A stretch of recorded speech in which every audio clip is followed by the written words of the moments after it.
Hai teman-teman yang berbahagia, berjumpa kembali dengan saya Dr. Andri, spesialis kedokteran jiwa dari Rumah Sakit Omni Alam Sutera Tangerang. Kesempatan ini kita akan tanya jawab psikosomatik bersama saya. Silakan bagi yang mau bertanya, untuk kesempatan diberikan di QA, silakan di QA. Bagi yang mau bertanya silahkan di kolom QA. Teman-teman semua, selamat berjumpa kembali dengan saya di malam yang cerah ini, ya. Silakan yang mau bertanya sambil saya baca-baca. Gimana teman-teman kabarnya? Semoga baik-baik saja ya di kesempatan kali ini. Mudah-mudahan selalu dalam keadaan yang baik walaupun kondisi lagi kurang baik di sekitar kita ya. Banyak berita yang nggak enak, tapi mudah-mudahan teman-teman baik-baik saja. Oke? Ya, silakan kalau yang mau bertanya. Nanti ada waktu sekitar 30 menit saya memberikan waktu kepada teman-teman untuk bisa bertanya. Buat yang masih belum bergabung, silakan bergabung. Bagi yang ingin bertanya, silakan bertanya, gitu ya. Silakan bertanya. Kalau ada yang mau bertanya, kalau nggak ada yang mau bertanya ya nggak apa-apa juga sih. Kita masih tunggu pertanyaannya. Banyak yang mungkin saat ini sedang sibuk juga, saya kira. Tapi mudah-mudahan kita bisa sama-sama membantu diri kita untuk jadi jauh lebih baik. Ya pastinya lah tentang itu-itu aja, nggak kemana-mana kan. Sejak PPKM, asam lambung dan anxiety makin sering kambuh. Sebenarnya yang paling penting tuh kenapa bisa demikian? Karena pada dasarnya mungkin orang berpikir kalau misalnya lagi dalam keadaan ini, situasi kondisinya itu paling penting untuk diperhatikan adalah bahwa kecemasan kita itu yang membuat kita jadi khawatir yang berlebihan gitu. Jadi sebenarnya kekhawatiran itu lebih ada dari persepsi kita. Kalau kita PPKM itu menganggap itu sesuatu yang mencemaskan, ya mencemaskan gitu. Tapi kalau enggak, ya nggak apa-apa gitu, biasa aja gitu ya. Yang mau bertanya di kolom QA ya. Tommy, dok, setelah divaksin Sinovac, asam lambung saya suka kambuh dan tiba-tiba suka berasa sesak. Sebenarnya sih ini bukan efek samping dari Sinovac ya. Nggak ada laporan seperti itu. Jadi saya rasa mungkin ini bukan yang dominan. Atau mungkin karena khawatir ada kecemasan dan setelah kecemasannya itu ada, jadinya kepikiran, waduh, ntar kenapa-napa nih gue gitu ya. Itu aja sih sebenarnya yang mungkin terjadi ya. Di kolom QA aja lebih gampang buat saya. Ya, jadi biar supaya lebih bisa ngebantu teman-teman yang lain juga. Kalau misalnya ada yang ingin bertanya ya, silakan. Nggak ada suaranya. Masa sih nggak ada suaranya? Ada kok ya. Ada suaranya kok. Nih pertanyaannya apa lagi? Habis kena flu, penciuman dan pengecap menurun tapi sudah mulai membaik. Hanya tangan dan kaki terasa dingin. Oke. Good ya. Kalau misalnya udah membaik, biasanya infeksi virus pun biasanya kalau lagi dalam keadaan kayak begini cukup dominan ya. Sering terjadi juga sih. Jadi kita harus perhatikan juga itu. Jantung berdebar saya kok setiap saat ya. Itu yang diobati lambungnya ya. Enggak juga ya. Kalau misalnya jangan selalu berpikir itu sakit lambung bikin jantung berdebar-debar. Yang paling dominan itu sebenarnya adalah kondisi yang berkaitan dengan kecemasannya. Jadi yang bikin berdebar-debar itu kan bisa jadi problemnya yang menjadi dasar dari kondisi tersebut kayak gitu ya. Terus kalau saya sih kalau ditanya, dok kalau misalnya orang tadi ada yang bilang kalau dia habis divaksin kok jadi positif COVID. Sebenarnya orang divaksin sama positif COVID ya bisa aja habis divaksin terus dia nunggu vaksin yang kebanyakan gitu terus tiba-tiba dia jadi terinfeksi COVID, ya nggak masalah kan, bisa terjadi. Makanya pada saat teman-teman itu sedang dalam proses menunggu vaksin, sebaiknya teman-teman tetap jaga protokol kesehatan gitu ya, bukan jadi kebal gitu gara-gara vaksin gitu ya. Itu yang harus teman-teman ingat gitu ya. Jadi kalau misalnya kena gara-gara COVID, saya COVID gara-gara vaksin, ya enggak lah. Tapi kan ini kita setiap hari kan kemungkinan terinfeksi kan bisa. Ya, jadi ini yang paling penting adalah mencegah jangan sampai datang gitu. Ya kan?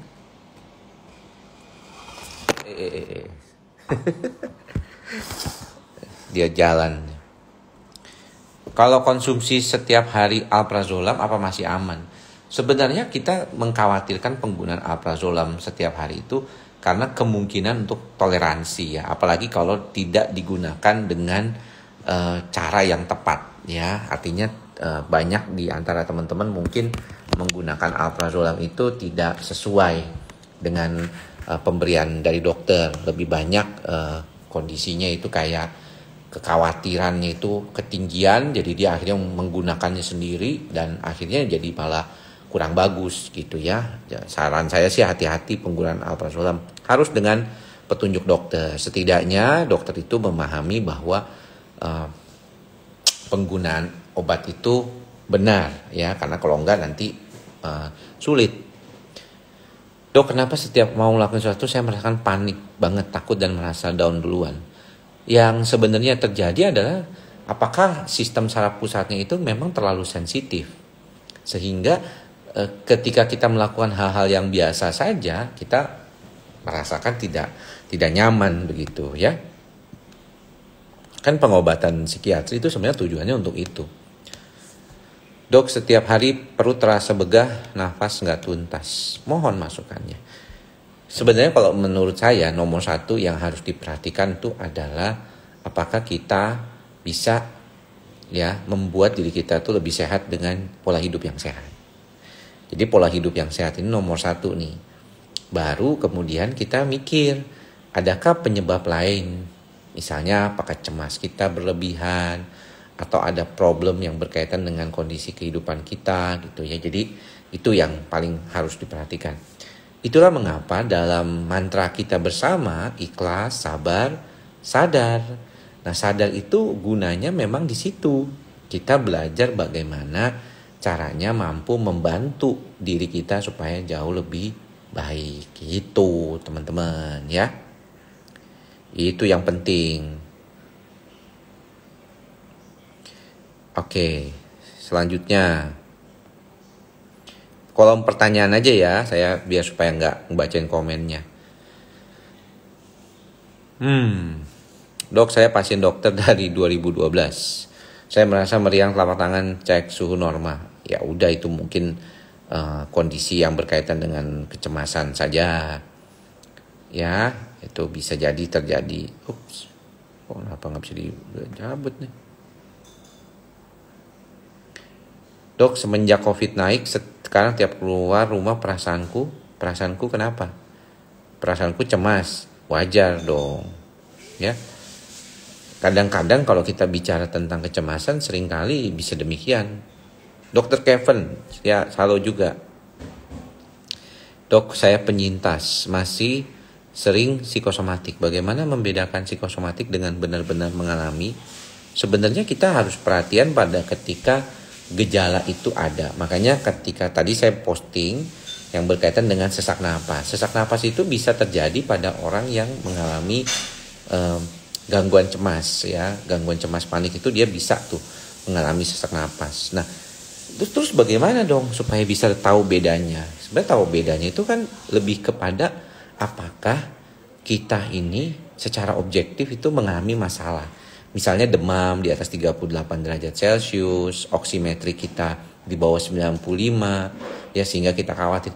Lalu kalau misalnya orang anxiety itu sampai napasnya terengah-engah gitu, sampai kayaknya mau putus begitu, apakah jadi oksimetrinya itu turun? Tidak lah. Kan dia efektivitasnya itu ada terus gitu. Jadi orang tuh suka merasa hard to breathe, kayak perasaan seperti tercekik atau choking ya. Gejala itu sebenarnya biasanya lebih berkaitan dengan kecemasannya gitu. Pokoknya intinya tuh Anda pakai masker. Ada yang bilang, pakai masker sesek. Coba lihat oksimetrinya pada saat Anda pakai masker. Apa jadi turun? Enggak kan? Karena oksigenasinya itu diukur dari ada berapa oksigen yang terserap di dalam hemoglobin itu, ya, darah itu gitu. Jadi sebenarnya itu yang paling penting, harus diperhatikan gitu. Jadi nggak usah takut ya, nggak usah takut yang berlebihan. Dok, Brintelix dan Frisium amankah bikin ketergantungan? Saya selalu bilang selama obat itu diberikan dalam pengawasan dokter, bukan diberikan atas kemauan sendiri atau beli sendiri, di atas kondisi tersebut aman gitu ya. Jadi tanyakan ke dokternya sebenarnya. Kalau itu sih aman ya biasanya. Apa nih? Karena saya benar-benar stres sama kondisi sekarang. Ya, pada dasarnya ketika orang itu mengalami stres yang berlebihan, dia akan mengalami suatu proses kemampuan otaknya itu untuk mengatasi itu kadang-kadang jadi tidak stabil ataupun jadi tidak baik. Makanya kenapa kalau kita bicara tentang kemampuan otak itu mengatasi masalah, dia perlu sesuatu yang sifatnya itu tidak terus-menerus gitu. Jadi teman-teman pasti merasakan kok capek banget gitu ya pandemi sekarang ini, karena kayaknya masalah nggak berhenti-berhentinya. Tapi teman-teman sendiri juga nggak mampu untuk beristirahat gitu ya, atau melakukan rest, sehingga akhirnya jadinya begitu. Tapi kalau teman-teman itu bisa melakukan rest atau istirahat, maka ya akan baik-baik saja gitu. Karena ketika itu ada stres, teman-teman turunkan stresnya, landai, kemudian teman-teman baru mulai ada kerja lagi, turunkan lagi, ada kerja lagi. Jadi sebenarnya itu gitu. Kayak misalnya saya gitu ya. Saya kan nggak bisa selalu misalnya melakukan IG live ya, karena sehari-hari udah kecapean mulutnya ngomong gitu sama pasien, udah 20 pasien kayak tadi, terus tiba-tiba malam-malam harus kerja juga, nyiapin presentasi ya, terus kemudian juga ada problem seperti ini gitu ya. Ya nggak juga lah, saya sih berharap saya bisa memberikan sedikit banyak ya keterangan ataupun informasi kepada teman-teman ya. Terima kasih yang sudah menonton malam ini, dan tujuannya sih sebenarnya supaya lebih banyak orang memahami gitu, dan pada ada orang yang pengen ketemu muka langsung ya bisa lewat video call gitu kan. Ini sama aja kayak video call sama pasien juga. Hai Natalia juga, Cynthia Damayanti, thank you semua ya.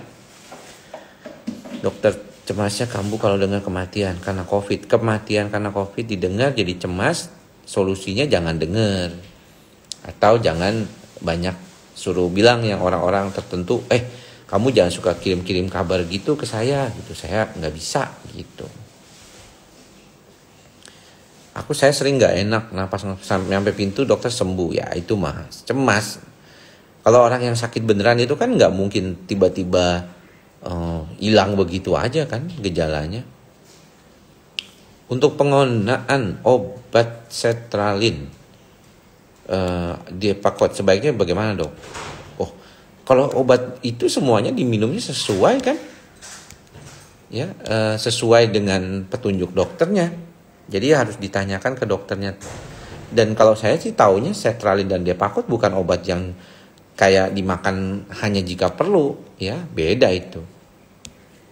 Ya ini juga jangan lupa ya selalu mencoba untuk mengatasi gejala ya dengan baik tanpa obat ya biasanya. Dan kalau misalnya tahu bahwa pemicunya itu adalah berita COVID, ya jangan pakai gadget terlalu lama untuk mencari-cari berita terkait COVID gitu ya. Jadi itu yang penting. Kalau saya mungkin ya banyak gunakan gadget ya untuk memberikan edukasi, kadang-kadang untuk iseng-iseng aja posting-posting gitu. Nggak selalu kan postingan saya itu bermanfaat ya.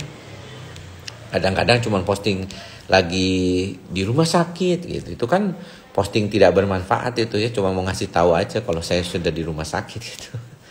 Ya kan, kalau yang lain kan teman-teman konten kreator kan bermanfaat gitu ya, kontennya mungkin ada edukasi terus ya. Kalau saya enggak lah, karena saya juga nggak mau menuntut diri saya sendiri untuk selalu misalnya memberikan edukasi gitu. Jadi saya menyadari bahwa ada kelebihan dan kekurangan saya, waktu saya juga terbatas ya, makanya daripada itu kita harus menjaga benar gitu keseimbangan itu gitu. Nah kalau kita seimbang terjaga, maka saya kira itu akan menjadikan kita jauh lebih sehat gitu. Kita jadi tahu nih, oh iseng aja gitu. Ya benar, postingan iseng Magdalena.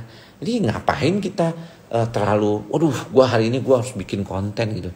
Coba aja teman-teman lihat kadang-kadang tweet saya yang saya posting, atau tweet orang lain, atau bahkan video orang lain gitu. Dok entah kena ban dong IG-nya. Sebodoh amat ya, mau di ban kayak, kan sayang dok udah 30 ribu ya. 30 ribu nyampe nggak tadi ya? Saya lupa. Ya biarin aja gitu ya. Ya hilang ya sudah lah. Toh pekerjaan saya tuh yang hilang. Kalau saya pekerjaan hilang mungkin saya mikir gitu ya. Tapi kalau IG hilang mah ya nggak usah mikir lah. Nggak terlalu menghasilkan juga gitu ya. Nggak pernah endorse apa-apa. Ya, jadi nothing tulus gitu ya. Nah kita kadang-kadang boleh juga berpikir seperti itu gitu ya. Mencoba mengatakan kepada diri kita bahwa nggak perlu terlalu takut dengan berita-berita COVID ini. Kita dengan sabar, dengan sadar menjaga diri kita baik-baik. Itu yang paling penting ya. Jadi jangan terlalu berpikir bahwa wah saya harus dok ini gimana dok ya. Teman-teman suka lupa gitu bahwa proteksi itu dari dalam yang paling penting juga. Jangan proteksi dari luar saja. Ya kalau misalnya teman-teman itu yakin gitu harus meyakinkan diri untuk proteksi dari luar, dia menjaga jarak, pakai masker. Tapi jangan lupa gitu imunitas ya juga penting dijaga gitu ya. Problemnya tuh seperti itu sih. Kalau misalnya teman-teman mau divaksin, terus ada pertanyaan, saya ini sebenarnya kalau pasien psikosomatik cemas boleh divaksin nggak sih? Waduh itu udah diposting 2 kali di IG 2 kali, di YouTube channel 2 kali. Boleh, nggak apa-apa. Boleh nggak makan obat yang cemasnya misalnya kayak clobazam atau frisium menjelang di ini gitu. Boleh aja gitu ya, boleh aja ya, nggak masalah gitu. Jadi nggak apa-apa dok, nggak apa-apa kan, nggak nyampur dok, nggak apa-apa. Habis vaksin tuh saya cemas dok, saya minum obat cemas boleh aja, nggak kenapa-napa gitu ya, nggak problem.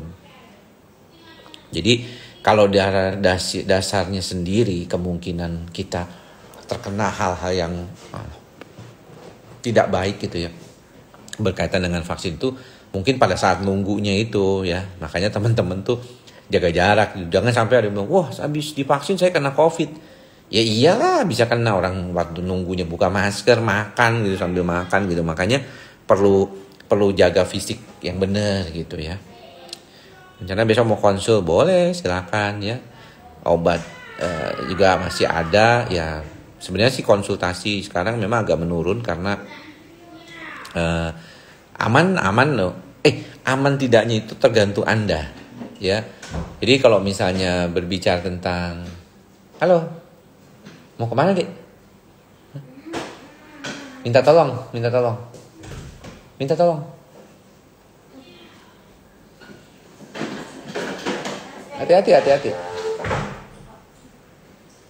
Hati-hati.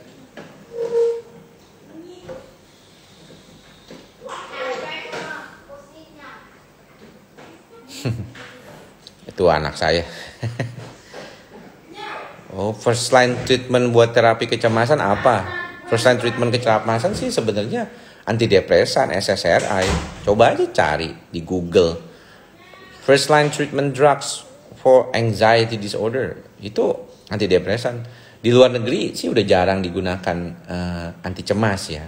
Ya terutama sih kayak di negara-negara Eropa ya. Kalau di negara Amerika sih cuma di ininya doang, cuma di textbooknya doang, nggak pakai. Pada kenyataannya sih pakai gitu ya. Konsul pribadi boleh nggak boleh ya. Kalau konsul pribadi itu ya maksudnya konsul ke rumah sakit kan. Kalau konsul lewat DM nggak boleh. Kenapa dok nggak boleh? Ya kan urusan banyak ya, saya nggak bisa ngurusin satu-satu orang itu. Jadi adil lah semuanya gitu ya, daripada yang satu saya boleh, yang satu nggak boleh gitu. Semuanya basicnya saya itu ya di rumah sakit ya. I am your doctor. Jadi itu kita harus bicara tentang itu secara jelas gitu di dalam konteks pribadi. Itu nggak ada gitu konsul pribadi ya, nggak, bukan tempatnya gitu sama dokter jiwa. Ini konsul kesehatan jiwa kan sebenarnya. Nah kalau tadi ditanya di rumah sakit aman nggak sih?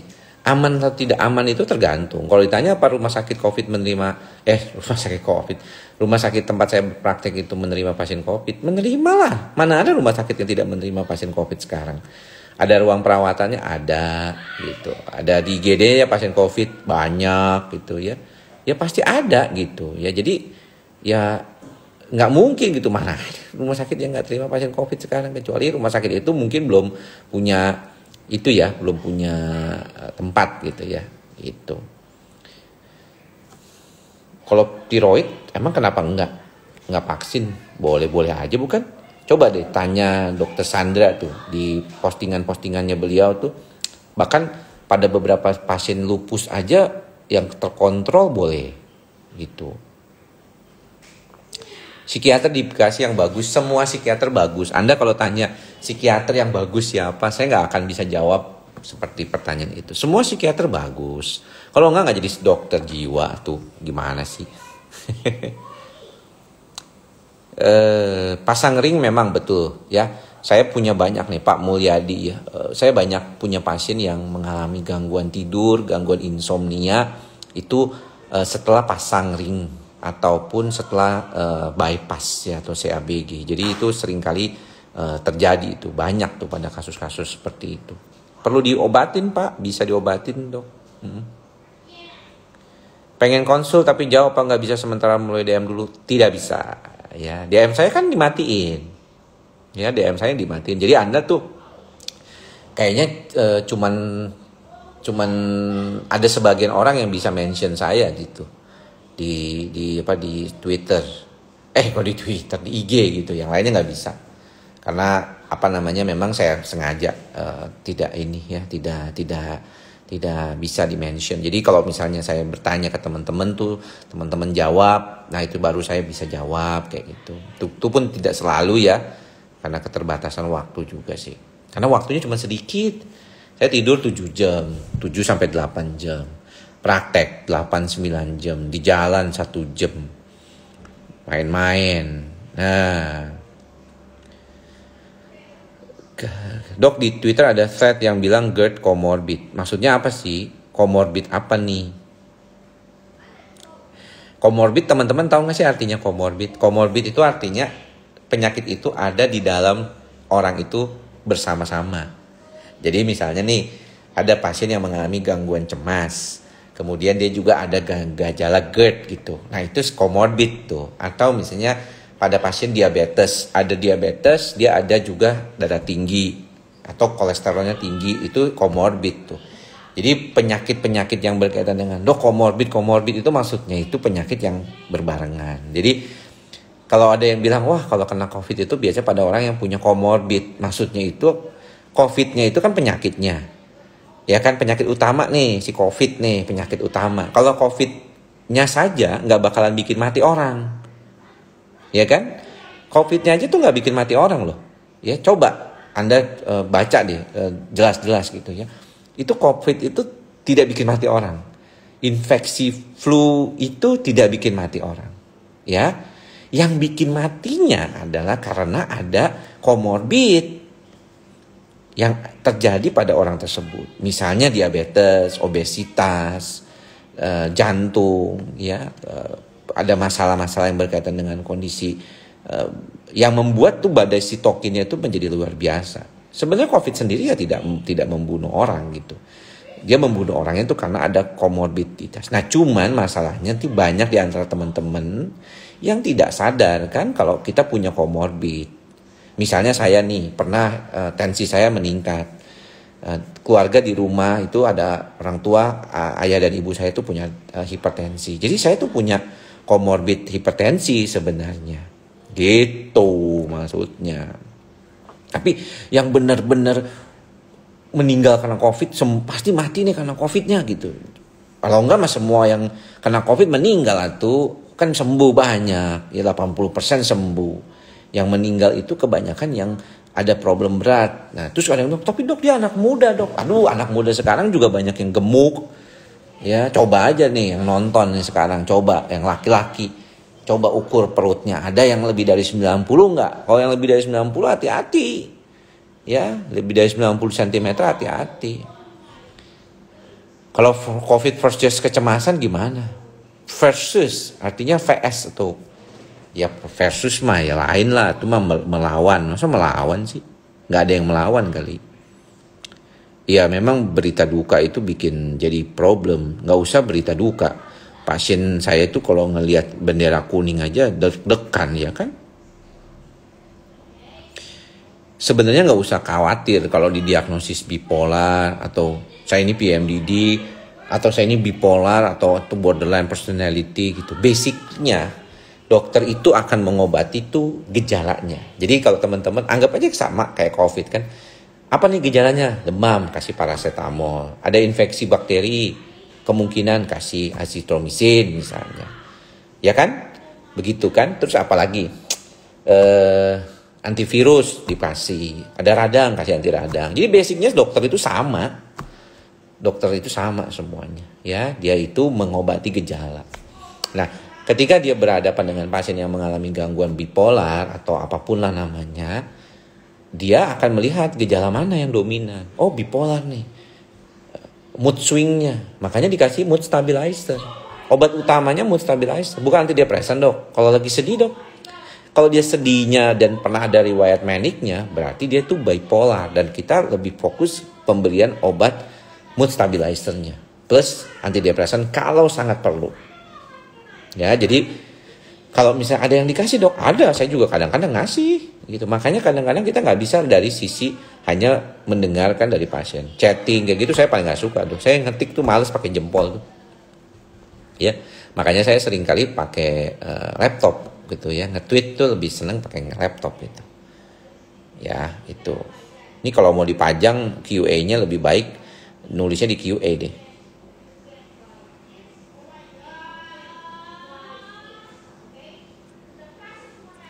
Apa yang dilakukan jika panik tiba-tiba muncul jantung berdebar-debar? Jadi gini, ke teman-teman yang pernah punya pengalaman mengalami serangan panik, teman-teman tuh harus tahu dulu bahwa di dalam jantung teman-teman itu nggak ada masalah, ya. Jadi lakukanlah apa EKG setidaknya, minimal EKG. Tapi kalau misalnya di dalam EKG terjadi suatu perbedaan ataupun hal yang mungkin mencurigakan, maka bisa dilanjutkan ke treadmill ataupun ekokardiografi. Kalau aman semuanya, apalagi perempuan ya, perempuan yang masih menstruasi itu aman banget, nggak bakalan kena serangan jantung ya. Ya nggak bakalan sebenarnya, kecuali dia punya riwayat sakit jantung di keluarganya yang cukup berat. Kalau enggak mah enggak, mana ada perempuan serangan jantung meninggal di usia masih bisa punya anak. Jarang kan? Bukan jarang, saya nggak pernah dengar. Ya, jadi aman. Lalu apa yang bisa dilakukan kalau tiba-tiba ada serangan panik? Berdebar-debar, sesak napas, keluar keringat dingin. Yang paling bisa dilakukan pertama adalah duduk, diam. Ya sudah. Ya, nggak ngapa-ngapain dok. Enggak, duduk aja diam. Ya, baik-baik aja. Itu yang penting. Terus nanti hilang sendiri dong emang? Iyalah hilang sendiri. Kan bisa hilang sendiri emang. Dalam beberapa waktu hilang gitu. Berapa lama? 5-10 menit. Cuman rasanya memang jadi lama. Kalau suka cemas disuruh antigen langsung parno, langsung minum vitamin ini itu dengan tujuan hasil negatif. Memang bisa. Kalau misalnya kena COVID mah ya udah kena aja. Mana bisa pakai vitamin. Terus jadi ya kan. Yang paling penting tuh sebenarnya kalau Anda itu lagi batuk pilek. Terus kemudian takut nih kena COVID atau kagak atau apa gitu. Ya kalau hidungnya mampet-mampet, cuci hidung ya seperti yang saya ajarkan. Ada tuh di IG saya kan. Kalau lagi mampet-mampet dok hidungnya cuci hidung gitu ya. Atau misalnya banyak keluar kemana-mana hari itu, wah asap motor, kendaraan dan segala macam membuat jadi ininya nggak enak, cuci hidung ya dengan garam non yodium ya 1% atau dengan NaCl 0,9% gitu ya. Pakai SPAD bisa, itu bisa ngebantu banget gitu ya. Itu aja sih. Itu yang penting. Di Eropa pakai apa dok? Antidepresan harus diikuti Cipralex nggak dok? Antidepresan Cipralex kan antidepresan. Di Eropa itu kebanyakan rata-rata kalau saya pernah ketemu dengan beberapa pasien yang pernah dari Belanda atau Inggris atau di Australia yang negara persemakmuran, mereka rata-rata kasih antidepresan langsung. Antidepresan sama psikoterapi. Jadi jarang memberikan obat cemas. Yang paling sering memberikan obat cemas itu di Jepang. Ya, pasien di Jepang tuh seringkali menggunakan obat obat-obatan yang golongannya itu cemas. Di Amerika juga banyak alprazolam di sana, dipakai di mana-mana sama dokter. Berobat online nggak bisa. Berobat online saya tidak menerima telekonsultasi untuk pasien baru ya. Saya hanya cuma terima pasien lama aja. Gangguan irama jantung. Gangguan irama jantung ini bisa terjadi pada kondisi jantung yang ada bawaan. Ya, misalnya ada bawaannya itu ada mitral valve prolapse namanya MVP. Terus ada lagi saya lupa namanya tuh ya. Jadi dia ada skip beat itu kalau MVP, ada lagi yang extra systole tuh. Atau aritmia pada saat panik. Itu ada tuh ya. Biasanya kalau misalnya itu merupakan pemicu utama cemasnya, maka dokter jantung biasanya akan memberikan obat-obat yang membantu untuk menstabilkan jantungnya itu. Bisa golongan bisoprolol, bisa ritmonorm, bisa banyak macam lah ya. Kemudian bagaimana cara mengurainya? Nah, sebenarnya yang paling penting ya tetap aktivitas biasa. Dan memang kalau bawaan itu sih ya susah lah. Itu kan bawaan dari dari kecil ya gitu. Jadi nggak problem. Dok, kepala saya sering pusing dan leher kaku. Apa itu sakit psikosomatik? Belum tentu. Tapi saya itu menarik loh. Waktu saya lagi waktu zaman saya masih sekolah jadi dokter jiwa. Ya, mungkin stres juga kali ya dulu. Itu sering kali sakit kepala. Bolak-balik Jakarta Tangerang ya, bawa mobil siang-siang. Waduh, ngantuk itu ya. Itu sering kali itu sakit kepala, ya, capek. Tapi ketika sudah lulus dokter jiwa, kalau sakit kepala itu jarang sekali, dan kalau sakit kepala cukup tiduran, baik, nggak pakai obat. Jadi saya dulu sering bener makan obat Paramek, padahal katanya Paramek itu nggak boleh terlalu sering digunakan ya katanya, karena bisa asam lambung katanya gitu. Tapi saya senang dulu pakai itu karena cepet efeknya kan dan enak gitu, jadi seger. Ya, tapi ya sekarang udah nggak pernah, hampir nggak pernah lagi sakit kepala. Kalau capek ya udah, jadi saya tiduran aja kayak gitu ya. Kalau merasa bukan diri saya sendiri ya silakan berkonsultasi lah ke psikolog juga boleh, atau dicek dulu di rumah sakit jiwa di bagian medical check up jiwa kan ada tuh. Tadi saya baru ada pasien yang mau jadi notaris, ada juga pasien yang mau minta jadi pejabat publik, atau pasien yang mau jadi CPNS. Kadang-kadang mereka mau tahu dulu kemampuan dia, boleh juga di medical check up di rumah sakit jiwa di Grogol ada gitu ya. Dok, saya punya psoriasis dan diresepin Braxidin. Kalau insomnia sih sebenarnya yang paling penting tuh adalah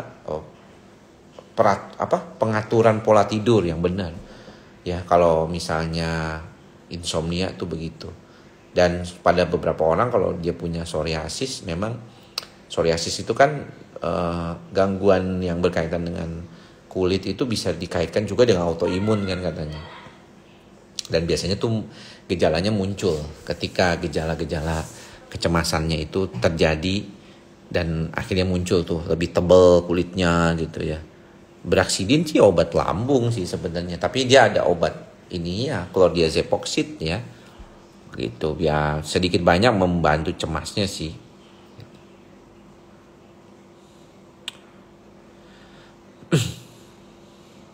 Kalau obat itu diberikan oleh dokter, Anda nggak perlu takut ya. Dokternya yang harus ditanya, jangan saya. Ya, nggak etis saya menjawab pertanyaan berkaitan dengan, dok saya dikasih obat ini, menurut dokter bagaimana? Ya, itu mah nggak bisa dijawab. Gimana sih? Ya, nggak bakal saya jawab dah kayak gitu-gitu. Kalau misalnya bekerja biar bisa ikhlas sementara di lingkungan kerja toksik, resign bagaimana ya? Tergantung.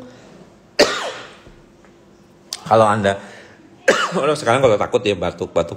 Kalau orang ini keseretan bukan kenapa-napa. Kalau misalnya Anda merasa resign itu salah satu yang paling bisa membantu Anda untuk mengatasi gejala, ya boleh-boleh aja. Kayaknya yang perlu diperhatikan adalah pada dasarnya kita tuh bertanggung jawab terhadap diri kita sendiri. Ya, saya mau nutup acara hari ini dengan sesuatu yang saya ingin bertanya ya kepada diri kita sendiri. Coba tanya secara sadar ya, inilah teknik sadar. Apakah yang kita lakukan ini sudah cukup benar? Ya, apakah hidup kita saat ini yang merupakan hasil dari akumulasi yang kita lakukan di beberapa kehidupan sebelumnya? Kalau saya percaya seperti itu sebagai seorang Buddhis, atau nggak usah jauh-jauh deh kehidupan sebelumnya yang terjadi beberapa tahun berlalu, 5-10 tahun yang lalu tuh, apakah kita sudah mencoba melihat? Orang kadang-kadang suka melihatnya tuh, wah dia udah sukses, tapi dia nggak pernah ngelihat perjalanan sukses itu gitu ya. Jadi banyak di antara kita tuh sebenarnya sedang mempersiapkan masa depan kita nih sekarang. Jadi kalau Anda merasa bahwa saat ini Anda belum berbuat yang baik atau berbuat sesuatu yang pas, maka lakukanlah segera perubahan. Ya, mumpung masih bisa, karena nanti akan berhubungan sama keadaan ke depannya. Sama seperti Anda belajar untuk mengatasi kecemasan. Kalau cemas Anda itu sekarang sangat mengganggu dan membuat Anda nggak bisa ngapa-ngapain, yang paling penting adalah bagaimana Anda belajar menyisakan waktu sedikit 15 menit sampai 30 menit sehari untuk bisa berasa relax gitu. Saya mencoba menggunakan IG ini sebagai salah satu sarana saya untuk melakukan suatu perasaan perilaku sadar saya sedang memberikan sesuatu. Saya compassion, saya memberikan kasih sayang kepada teman-teman ya. Teman-teman mungkin memberikan kasih sayang lewat like-nya gitu ya, love-nya. Tapi saya sendiri berasa gitu, ingin memberikan kasih sayang saya, menyisakan waktu saya 40 menit untuk bersama dengan teman-teman menjawab pertanyaan teman-teman gitu ya. Habis ini saya harus segera kembali, ada tugas juga, ada anak-anak yang perlu saya temani. Jadi hal-hal seperti ini kalau kita lakukan secara sadar, termasuk juga dalam mengolah pikiran dan perasaan kita, nanti akan ada perbaikan ke depannya ya. Dan itu yang sebenarnya harusnya diperhatikan oleh kita sendiri dalam bagaimana kita mengatakan kepada diri kita untuk baik. Satu hal yang saya mau ingatkan, apalagi terkait dengan COVID, bahwa gejala nafas sesak itu tidak selalu COVID ya teman-teman ya. Jadi gejala sesak nafas itu bisa terjadi pada gangguan cemas panik ya, sebagai salah satu tipe gangguan cemas. Dan ingat, harus berpikir rasional ya. Kalau misalnya memang saturasinya masih bagus di atas 95% ya, kemudian tidak ada demam, jangan terlalu khawatir, terlalu berlebihan. Jangan terlalu merasa bahwa waduh gue kenapa-napa, entah kenapa-napa, jangan. Nanti teman-teman akhirnya ketakutan sendiri, nggak rasional gitu pikiran. Jadi akhirnya nggak bisa. Tapi kalau misalnya teman-teman demam tinggi, kemudian juga mulai mengalami sesak dan penurunan saturasi, teman-teman harus dokter ya. Teman-teman harus datang ke rumah sakit. Kalau misalnya nggak dapat perawatan dok, mudah-mudahan bisa dapat pengobatan dan melakukan proning ataupun hal-hal yang bisa membantu saturasinya lebih baik lagi. Oke, mudah-mudahan teman-teman semua berbahagia. Sampai bertemu di lain kesempatan lagi. Jangan lupa kita harus melatih mantra kita bersama, ikhlas, sabar, dan sadar. Sampai bertemu lagi di lain kesempatan. Salam sehat jiwa. Bye-bye.